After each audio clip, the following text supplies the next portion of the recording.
Good day, everyone. It's Michael Posnick with our Spur of the Moment podcast here on this beautiful sunny day in December 2023. And with me, I have Powerhouse Patty, a power broker here in Prince Edward Island. And today's discussion is doing things right, having pride in your work, picking a listing agent, why you shouldn't pick a family member as an agent unless they're doing an exceptional job, and maybe a little bit more or less than that.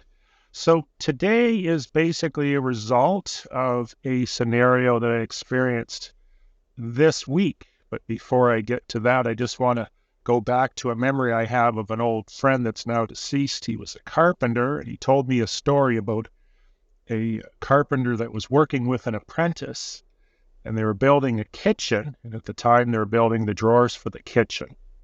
And the carpenter was putting all kinds of meticulous, precise work and took great pride in his work. He turned the drawer upside down and started sanding and mending, taking care of making the back of the drawer look nice and shiny, just like the front. And the apprentice said to him, "Why are you wasting so much time on the back of the drawer? No one's ever going to see it." The carpenter replied and pointed at himself and said, "I'm going to see it." And I think that just restated my opinion that if you're going to do something, do it right. Patty, you want to say hello before we get into our scenario? Hi, everyone, and thank you, Michael, for inviting me on today. It's my pleasure. You've done very well so far. Been in every episode, all 5 or 6 of them, or 4 or 5. So this week I experienced something where I have a friend that has a family member that has a property for sale. And believe it or not, I found this really humorous, and you see this happen in PEI all the time, not so much in the bigger cities. They picked an agent because this agent, which is probably now in their late 50s or 60s, dated their sister in high school. So this was the thought process why they hired this agent. This agent is well into retirement, has told me personally that he really has other things to do than real estate. In this particular case, it shows in the listing. So when I looked at this listing, first of all, it was taken with an iPhone, the pictures that is. That's usually a good indication that you need to kick that agent out of the house and find somebody that's going to take real estate a little more seriously. If you're going to put a house on the market for $500,000, the gross commission's $30,000 approximately, the least you could do is hire a photographer for between $250 and $500 to give that house a better presentation.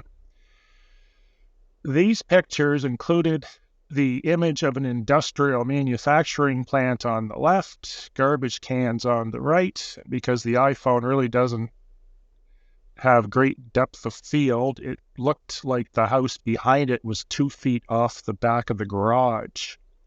So really bad picture as an opening. Keep in mind your first 4 to 5 pictures are the first ones that are going to show up on most websites, and certainly realtor.ca, which is the #1 website in Canada for people looking for real estate.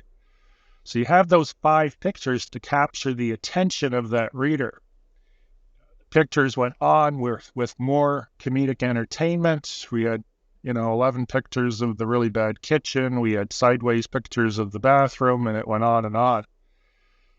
The point I'm making here is it's great to hire someone that has some distant relation or immediate relationship to you, but in this case, from what I understand, the pricing data or the house was priced 100 and something thousand over market as well. So you have an owner, or we'll call a vendor, that wasn't educated on price, that thought they were going to get, $550 for a house that's worth $410. And there's lots of comparables. We've got really bad pictures. The description is where they go next, and that needs to be written in such a fashion that it doesn't offer material or mechanical features, but more lifestyle and emotion. People aren't buying a house because there's R30 insulation in the ceiling. They're buying a house because there's walking trails, there's a park nearby, maybe there's a river, waterfront, volleyball court, tennis courts, schools, that sort of thing. When they get past that, they may view the video. And this is where it gets even better with this particular listing. Having sat on the months for months in a market where it should have turned around in a few weeks or maybe 40 to 60 days, the agent felt, we'll bring in a drone video. So now you've got a very, very good crystal clear picture of this industrial property to the left, great picture of the garbage cans to the right, and because it's within a city, you've got a view of 600 other neighbors around you on your rather what appears to be a congested lot. So this is what this particular vendor got by picking a distant relation. It's not only going to cost them money, but it's also going to cost them time. And the consumer, the seller, when a price is set initially, say in this case $550, and then it sells for $410 or $400, the consumer thinks I've just lost $150 grand plus or minus, where that number really wasn't realistic. It was made up, and who knows where it came from, because obviously the research wasn't done. The point I'm making in this is, if you're going to pick an agent that's full-time, number one. I've always said that, not a hobbyist, and pick someone that's serious. If they're going to list your house for 500 change and the commission's $30,000, the least they can do is have a team of photographers, videographers, someone that has some writing abilities to write the description, to get your house in front of potential buyers in the best shining light that it can. You want to make it look like a diamond, not like a rotten apple, because at the end of the day, you're going to be losing out on tens of thousands or even more money. Patty? Yeah. You actually just kind of did the whole thing there, start to finish pretty much. But I will just kind of summarize a little bit what you've said and shared. So if you look at your property listing, this again is for vendors or sellers. If you're looking at your property listing on the MLS, those, as you said, your first, 1 to 4 or 5 pictures are super important. And if I can get you to look at it even as a different way, that's typically your first showing. And if they like their initial showing on your property or the viewing of the images, they typically, step 2 is to click through and see if it has the details or the particulars that they're looking for. Does it have the amount of bedrooms? Does it have, maybe 2 separate, a living room and a family room? Does it have a garage? So these kind of details. Is it in the location that you like, that the home buyer is looking for? So that if they like the details, your third viewing is if there is a property video. So now they can experience the property. They pair that with the story, or like Michael referred to it as the overview, and see what kind of experience will I have at this property. By the time I personally, as a real estate professional, get a phone call on one of my listings, I know I have a very serious, interested buyer, because I know they've gone through my pictures, the details, and my property video on the property. And I've got somebody that is, again, pretty serious, which in turn better services my seller or my vendor client. They're not wasting time with people going, I'm not sure what this property has. The pictures, they're not great, we will say.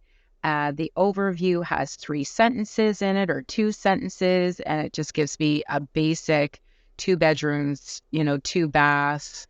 And like Michael said, R30. Oh no, great house in a great location. Yes. It's Yeah. always a great house, great location. So if they're going through mine, and I know Michael has the same kind of format with his overviews, we talk about the experience that the potential buyer will have at the property. We do put in some property details, within, say, the middle portion of it, and then a nice little summary or conclusion to really entice and try to get that buyer into the property. So what does that do for a seller? If you're not hiring a professional or a full-time as real estate sales professional, they are not going to follow these steps. They're not going to understand the experience from a buyer. As much as you're trying to do your family member a favor and helping them receive an income, a check, it's costing you double the amount by your closing costs, so your real estate fees, the amount that you are losing out on because client buyers are not as motivated because your pictures suck and they're going to use that to try to get their price down. The amount of days on market they're going to leverage against you, the seller, as well, and say, well, this property's been sitting for 90 days now, so clearly it's overpriced, whereas it could be your marketing representation of the property didn't show the property in its best light, which is costing you money in the end.